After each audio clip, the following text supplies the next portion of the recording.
in the meantime, taking a look at some incredible markets here, but some warnings that they could be pacing a little ahead of themselves, largely on a view, and others have expressed this, that a good number of Americans are now receiving very generous unemployment benefits. So it's about 40 million Americans kind of in that position, a little bit more, who over the last 10 weeks have filed for first-time jobless claims. Now, the problem with that is some of them are so generous that it could delay them re-entering the workforce because they're doing much better now than they would be, not only if they returned to their old jobs if they were so lucky, but if they got another job.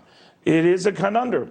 So how to handle that and how do the markets embrace that or get prepared for that? Rebecca Walser joins us right now, Walser Wealth Management, uncanny read of these markets and economy. Rebecca, good to have you back with us. What do you think of that? I guess some of the concerns at Goldman, and last week Morgan Stanley, raising this concern where people would be less inclined to go back to work. Is that a real issue? It is, Neil. So we have a lot of anecdotal evidence already. Newsweek had a report just a couple of days ago. Wall Street Journal had a report last week that said about half of all of the unemployment recipients are actually getting a higher check than their previous job paid with the $600 federal boost that comes and gets added to the state check on a weekly basis. So that $600 plus their state unemployment check, which basically is funded by the state, the CARES Act gave us this $600 boost per week. And that is giving us about half of the people that are on unemployment a higher take home or after tax, because they're not paying taxes, obviously, than what they would get when they were working. And so you already have businesses that are reopening, that are recalling employees, and especially businesses that participated in the PPP program where they need to get these employees back on the payroll within 8 weeks in order to have the loan be forgiven. And these employees are pushing back and saying, you know what, I'm afraid to come back. I don't want to come back. And they're wanting to stay on unemployment. But this unemployment extension or this bump up does end at the end of July, not to mention the fact, Neil, that you're not supposed to accept unemployment if you do have a job, and trying to be recalled is a job. So that's also an issue. Yeah, and then will the government catch up with you and say, aha. But how much of a springback do you envision, Rebecca? Every time I'm fortunate to have you on, we always raise this issue of the V shape, U shape, L shape, no shape. You know, what is it going to be?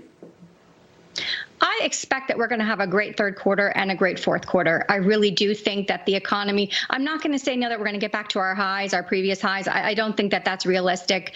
We just have too many things that are happening. A lot of people are questioning supply chains. A lot of things are different. You do have people that are genuinely afraid to go back to movie theaters, eat in crowded restaurants, maybe attend a sporting event that they certainly would have participated in before. So I do see that there's going to be some longer term effects and some new things and the new ways of doing things.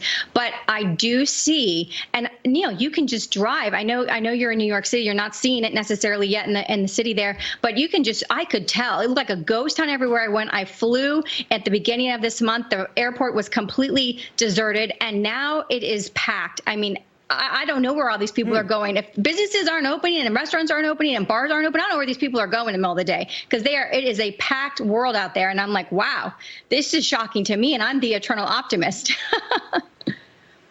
Yeah, no, you're definitely seeing anecdotal evidence just on roads in states, for example, that have had very tight restrictions in place, still do. New Jersey, New York come to mind. So I guess what I'm asking here is that we've seen evidence of pent-up demand for housing. A lot of people that are ready, poised to do something. Mortgage applications are moving. We're seeing some sign that the right retail establishment opens. Some mall operators are finding the crowds will be drawn in. So play that out. What does the summer look like for you? Yeah, I see that people are going. Here's the thing, Neil. When you are afraid and you've been at home for 8 weeks and you haven't gone out, all you're watching, and no disparagement to the news, because that's the business that you're in, and I'm on it too. But the news is perpetually negative, and so you have this viewpoint of the world, and then you go out and you see that there are many people that are out there that are taking their chances, and I think people are being careful. I'm not suggesting that we not be careful. I'm talking about socially distant and maintaining, maybe wearing a mask and those kinds of things. But certainly when you're outside, I saw a gentleman this morning walking on the boardwalk of our ocean wearing a mask, and there was no one around him. And I just thought, not sure that that's going to really be helpful for you, buddy.